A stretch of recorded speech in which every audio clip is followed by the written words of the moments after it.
Hello everyone, hope you all are doing well. So I am back with another Leetcode Daily Challenge and it is Leetcode number 1510 Stone Game 4 and it is a hard level question and I also feel something like medium to hard, not that much hard. Okay. So the question here is Alice and Bob take turn playing a game with Alice starting first. Initially, there are n stones in a pile. On each player turn, the player make a move consisting of removing any non-zero square number of stone in the pile. Also, if a player cannot make a move, he or she loses the game.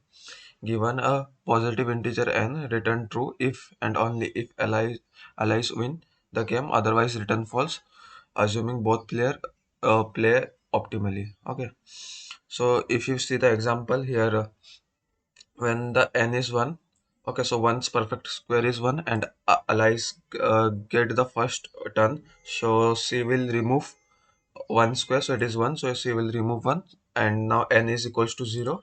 So when the n is equals to 0, the Bob doesn't have any move, so uh, he will lose and allies will win. Okay, similarly, if you see the n equals to 2, so here the perfect square which is less than or equal to 2 is 1 itself, so allies can only remove one stone, then n will remain to 1, so Bob will remove 1, then again allies turn came and now the n value is 0, so allies does not have any move, so she will lose. Okay, so allies loses, so here the answer is false. Similarly, for if n equals to 2, as both the player are playing optimally and 4 is a perfect square of 2, so allies will remove 4 stone itself, and now Bob's turn, and Bob doesn't have any moves, so he will lose, therefore allies will win. Okay, therefore the answer here is true. Now the constant is n can go up to 10 to the power 5. Okay, so let's see the explanation. Okay, let's take example of let's say 7. Okay, for 7, the square number which are less than 7 are 1 and 4 only. So this turn is for allies. Okay, I am writing A for allies and B for Bob. Okay, so now allies has two options.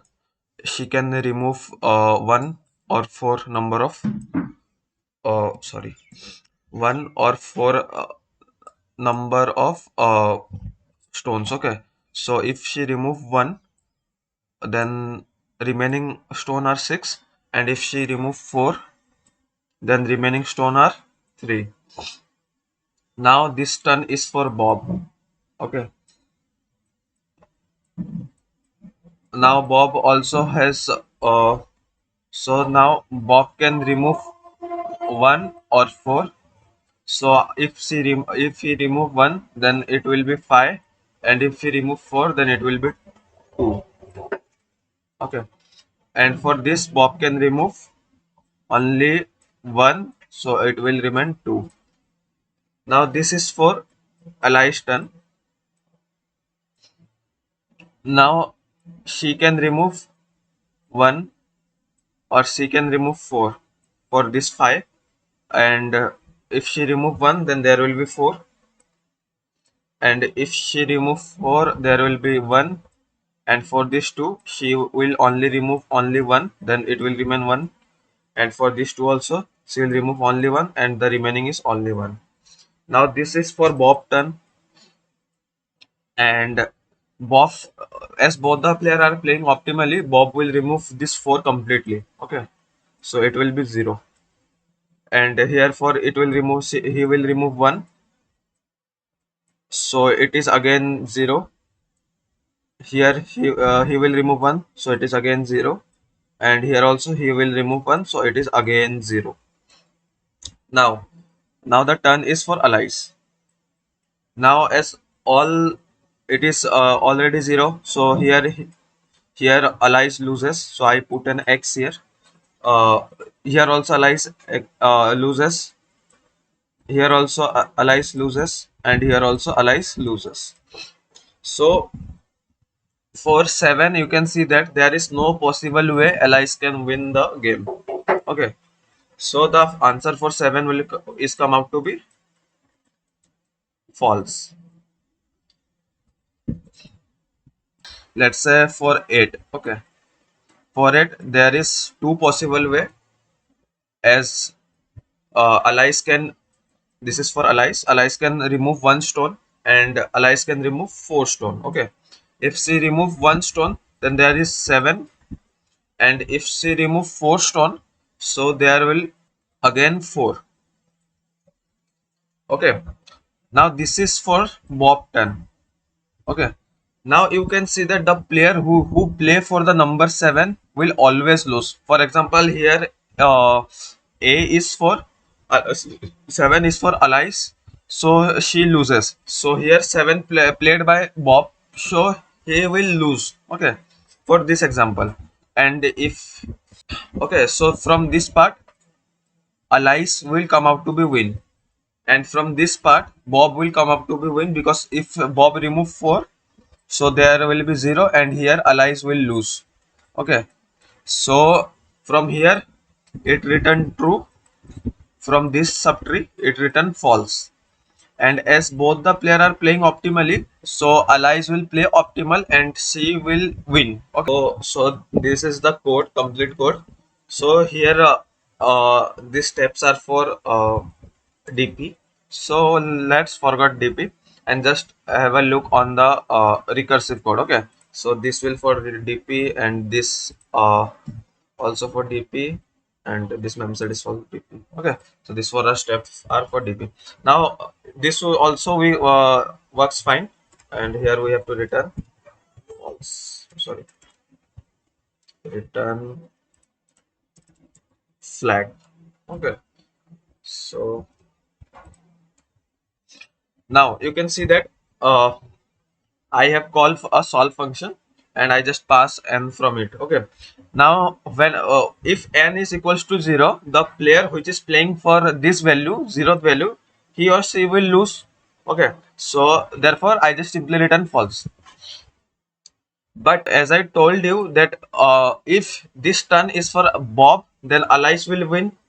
If this turn is for Alice, then Bob will win. It means it means Alice will lose. Okay. So how you will come to know, like if it is turn for turn for Bob or Alice. Okay. Whatever I get an answer, I just invert it. Okay. If the step is for 2 step, like if the value is 2, then Alice will only play one move for one on itself, and Bob will again play for one move. Okay. Now, now it reduces to 0. Okay. This is an, sorry. This is an arrow, and this is an arrow. Okay. Now this turn is for Alice. So here you can see she will lose. Okay. Here value is 0, so it will return here false. Okay. I am writing here F. Now here this false get converted to true.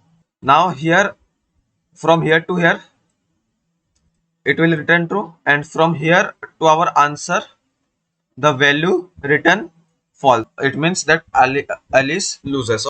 Now, if I apply a DP, so I have taken a DP array,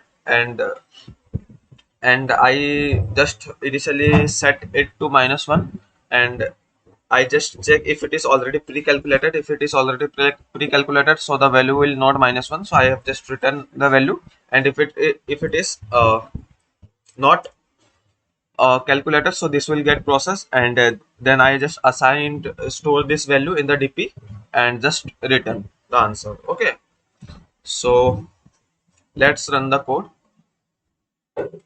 Okay, same code. Let me submit it.